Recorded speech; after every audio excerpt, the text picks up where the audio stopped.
Federalist No. 46, The Influence of the State and Federal Governments Compared.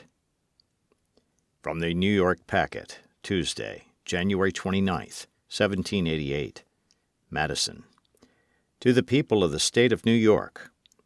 Resuming the subject of the last paper, I proceed to inquire whether the federal government or the state governments will have the advantage with regard to the predilection and support of the people.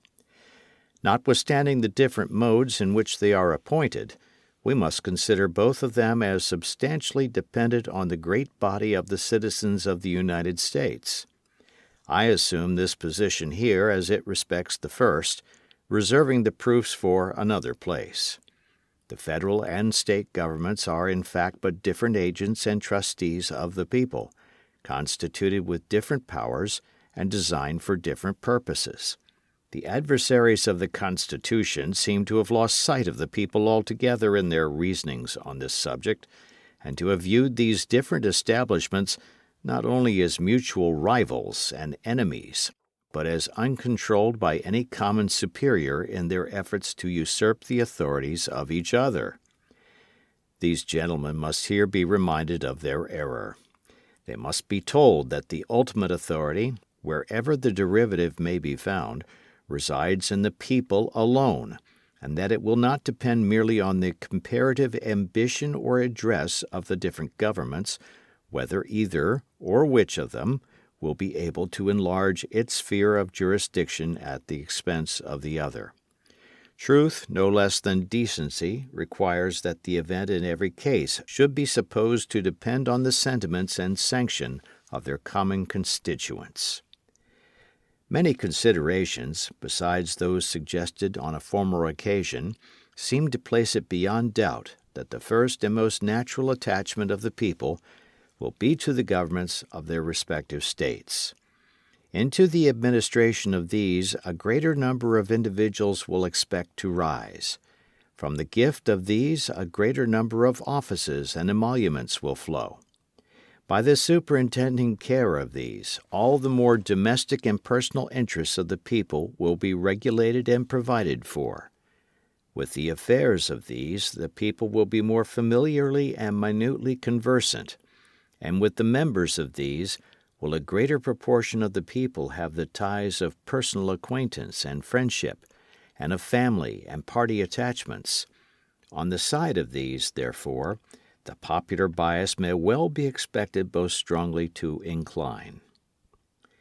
Experience speaks the same language in this case.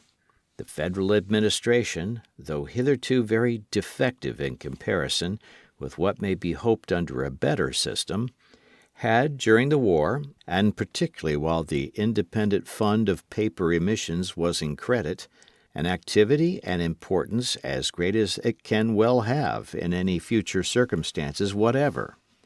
It was engaged, too, in a course of measures which had for their object the protection of everything that was dear and the acquisition of everything that could be desirable to the people at large. It was, nevertheless, invariably found, after the transient enthusiasm for the early Congresses was over, that the attention and attachment of the people were turned anew to their own particular governments, that the Federal Council was at no time the idol of popular favor, and that opposition to proposed enlargements of its powers and importance was the side usually taken by the men who wished to build their political consequence on the prepossessions of their fellow citizens. If, therefore, as has been elsewhere remarked, the people should in future become more partial to the federal than to the state governments, the change can only result from such manifest and irresistible proofs of a better administration as will overcome all their antecedent propensities. And in that case, the people ought not surely to be precluded from giving most of their confidence where they discover it to be most due. But even in that case, the state governments could have little to apprehend, because it is only within a certain sphere that the federal power can, in the nature of things, be advantageously administered. The remaining points on which I propose to compare the federal and state governments are the disposition and the faculty they may respectively possess to resist and frustrate the measures of each other. It has been already proved that the members of the federal will be more dependent on the members of the state governments than the latter will be on the former.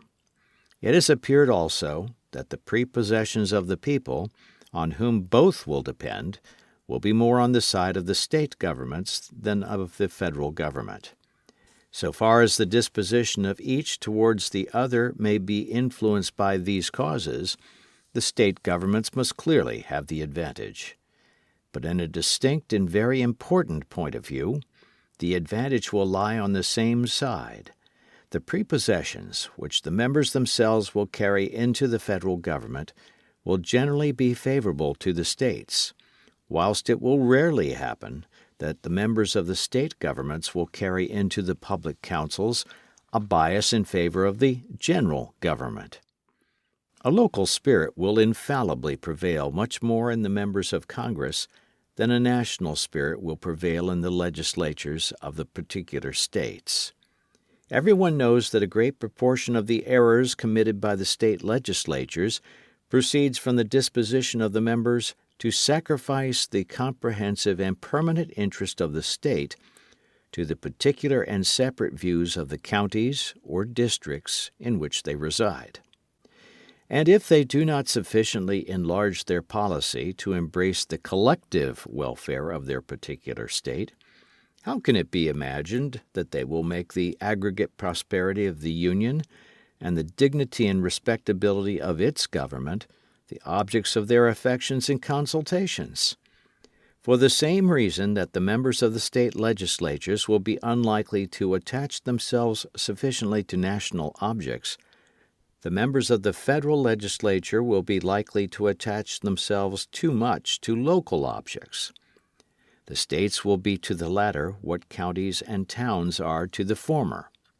Measures will too often be decided according to their probable effect not on the national prosperity and happiness, but on the prejudices, interests, and pursuits of the governments and people of the individual states. What is the spirit that has in general characterized the proceedings of Congress? A perusal of their journals, as well as the candid acknowledgments of such as have had a seat in that assembly, will inform us that the members have but too frequently displayed the character rather of partisans of their respective states than of impartial guardians of a common interest; that where on one occasion improper sacrifices have been made of local considerations to the aggrandizement of the federal government, the great interests of the nation have suffered on 100 from an undue attention to the local prejudices, interests, and views of the particular states. I mean not by these reflections to insinuate that the new federal government will not embrace a more enlarged plan of policy than the existing government may have pursued, much less that its views will be as confined as those of the state legislatures, but only that it will partake sufficiently of the spirit of both to be disinclined to invade the rights of the individual states or the prerogatives of their governments. The motives on the part of the state governments to augment their prerogatives by defalcations from the federal government will be overruled by no reciprocal predispositions in the members. Were it admitted, however, that the federal government may feel an equal disposition with the state governments to extend its power beyond the due limits, the latter would still have the advantage in the means of defeating such encroachments. If an act of a particular state, though unfriendly to the national government, be generally popular in that state, and should not too grossly violate the oaths of the state officers, it is executed immediately and, of course, by means on the spot and depending on the state alone. The opposition of the federal government, or the interposition of federal officers, would but inflame the zeal of all parties on the side of the state, and the evil could not be prevented or repaired, if at all, without the employment of means which must always be resorted to with reluctance and difficulty. On the other hand, should an unwarrantable measure of the federal government be unpopular in particular states, which would seldom fail to be the case, or even a warrantable measure be so, which may sometimes be the case, the means of opposition to it are powerful and at hand. The disquietude of the people, their repugnance and, perhaps, refusal to cooperate with the officers of the Union, the frowns of the executive magistracy of the state, the embarrassments created by legislative devices, which would often be added on such occasions, would oppose in any state difficulties not to be despised, would form in a large state very serious impediments, and where the sentiments of several adjoining states happen to be in unison, would present obstructions which the federal government would hardly be willing to encounter. But ambitious encroachments of the federal government on the authority of the state governments would not excite the opposition of a single state or of a few states only. They would be signals of general alarm. Every government would espouse the common cause. A correspondence would be opened. Plans of resistance would be concerted. One spirit would animate and conduct the whole. The same combinations, in short, would result from an apprehension of the federal as was produced by the dread of a foreign yoke, and unless the projected innovations should be voluntarily renounced, the same appeal to a trial of force would be made in the one case as was made in the other. But what degree of madness could ever drive the federal government to such an extremity? In the contest with Great Britain, one part of the empire was employed against the other. The more numerous part invaded the rights of the less numerous part. The attempt was unjust and unwise, but it was not in speculation absolutely chimerical. But what would be the contest in the case we are opposing? Who would be the parties? A few representatives of the people would be opposed to the people themselves, or rather one set of representatives would be contending against 13 sets of representatives, with the whole body of their common constituents on the side of the latter. The only refuge left for those who prophesy the downfall of the state governments is the visionary supposition that the federal government may previously accumulate a military force for the projects of ambition. The reasonings contained in these papers must have been employed to little purpose indeed, if it could be necessary now to disprove the reality of this danger. That the people and the states should, for a sufficient period of time, elect an uninterrupted succession of men ready to betray both, that the traitors should, throughout this period, uniformly and systematically pursue some fixed plan for the extension of the military establishment, that the governments and the people of the states should silently and patiently behold the gathering storm and continue to supply the materials until it should be prepared to burst on their own heads, must appear to everyone more like the incoherent dreams of a delirious jealousy or the misjudged exaggerations of a counterfeit zeal than like the sober apprehensions of genuine patriotism. Extravagant as the supposition is, let it, however, be made. Let a regular army, fully equal to the resources of the country, be formed, and let it be entirely at the devotion of the federal government. Still, it would not be going too far to say that the state governments, with the people on their side, would be able to repel the danger. The highest number to which, according to the best computation, a standing army can be carried in any country does not exceed 1/100th part of the whole number of souls, or 1/25th part of the number able to bear arms. This proportion would not yield, in the United States, an army of more than 25,000 or 30,000 men. To these would be opposed a militia amounting to near 500,000 of citizens with arms in their hands, officered by men chosen from among themselves, fighting for their common liberties, and united and conducted by governments possessing their affections and confidence. It may well be doubted whether a militia thus circumstanced could ever be conquered by such a proportion of regular troops. Those who are best acquainted with the last successful resistance of this country against the British arms will be most inclined to deny the possibility of it. Besides the advantage of being armed, which the Americans possess over the people of almost every other nation, the existence of subordinate governments, to which the people are attached, and by which the militia officers are appointed, forms a barrier against the enterprises of ambition more insurmountable than any which a simple government of any form can admit of. Notwithstanding the military establishments in the several kingdoms of Europe, which are carried as far as the public resources will bear, the governments are afraid to trust the people with arms. And it is not certain that with this aid alone they would not be able to shake off their yokes.